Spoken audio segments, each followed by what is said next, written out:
So today I'm going to talk about a couple things, not any one topic in particular. A Samahdi, transcendental state of consciousness with no words, no forms, no mind at all. You know, no, this is making me angry, no, this is making me upset, none of this kind of stuff, which is just a process of the mind. If you're having thoughts like these, just give it a moment and be aware of each one of them as it comes into your mind.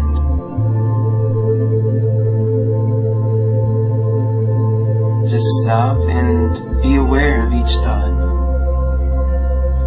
Don't harbor any of these thoughts. Realize each of them is empty. Realize that nothing is there. When you can see that there's nothing there, what will be there? The answer is you. When you make the mind naked, what is left? The answer is you. When there's no fear, jealousy, greed, or any other kind of attachment, what's left is you. And who are you? The pure essence of God, manifest. So if these thoughts are not real, then there can be no desire. There can be no jealousy or anger or anxiety. All of these which comes down to desire.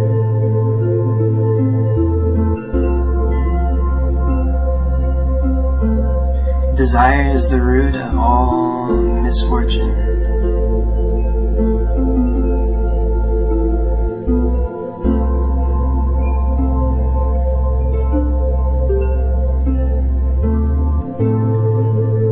When you're in meditation, you'll notice sometimes that you may be getting distracted, or you may be getting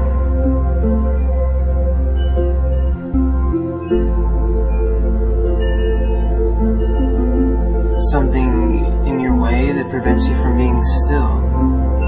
This always boils down to desire.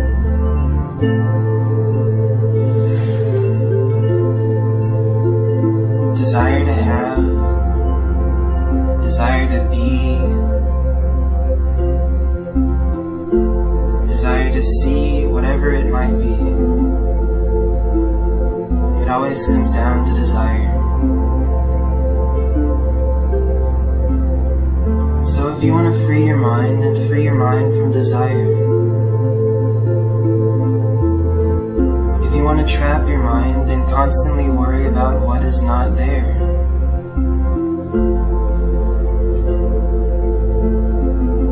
It's how they get people trapped, always looking for a new car, a new girlfriend, a new restaurant, whatever it might be. All of these things are temporary.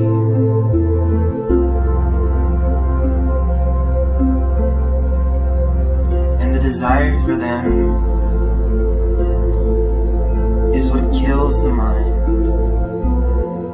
I'm not saying that you can't enjoy your life with nicer things.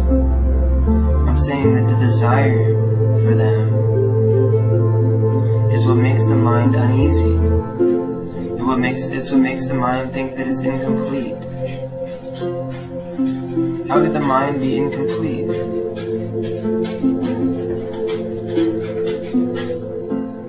The mind is only what you put into it.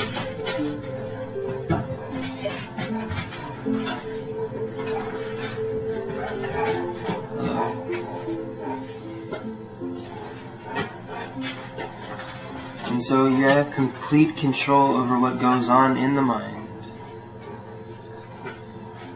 As long as you can eliminate desire in your mind, desire to hurt another person, desire to be somewhere where you're not, all these things which are attempts to make illusion into reality,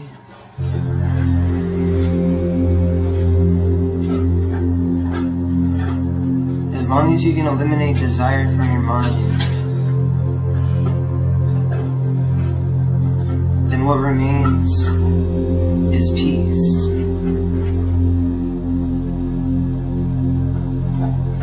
What remains is that unfiltered essence of what you are, which is love, unity, emptiness.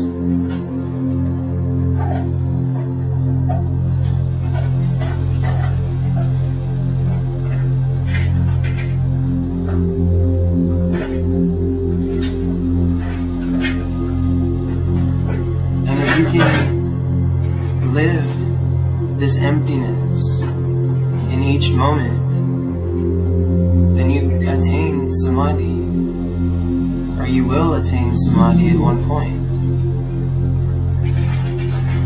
Because Samahdi is a state of absolute contentment, absolute happiness with your situation, absolute understanding of your situation, absolute enjoyment of life. How can you enjoy life if your mind is going, oh, I need to be here, I need to do this, I need to do that, I need to do that, I'm going to do this, I'm going to do that. You can't enjoy life if that's going on. You are life. You can do whatever you please. Don't get caught up in the little day-to-day nonsense that goes on in this world.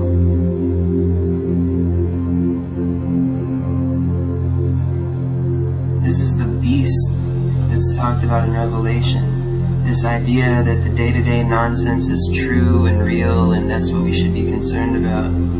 That's the beast. And if you want to be a victim to it, then you're not going to attain Samahdi. Samahdi happens when you see who you are.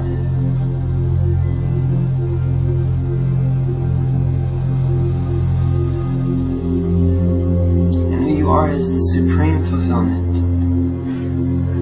So how can there be desire if you're 100% fulfilled in your own understanding of who you are, your own experiencing of who you are, instead of experiencing some desires that were created for you?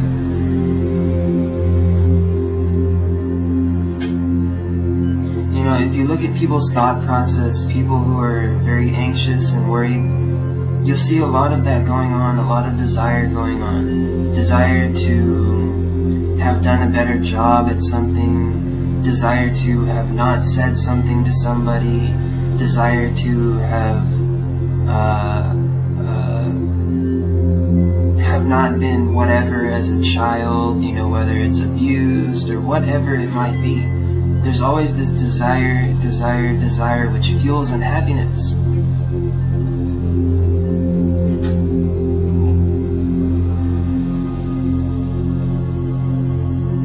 Because when you're desiring something that isn't in the now, what you're doing is fighting against this moment.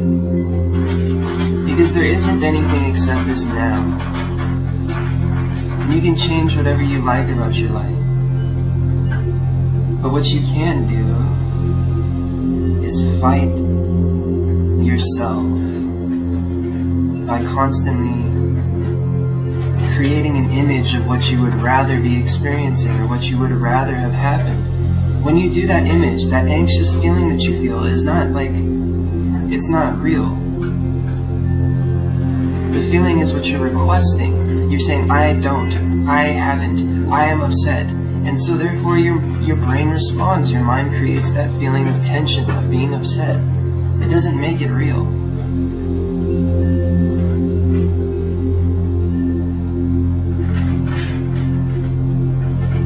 So remember that.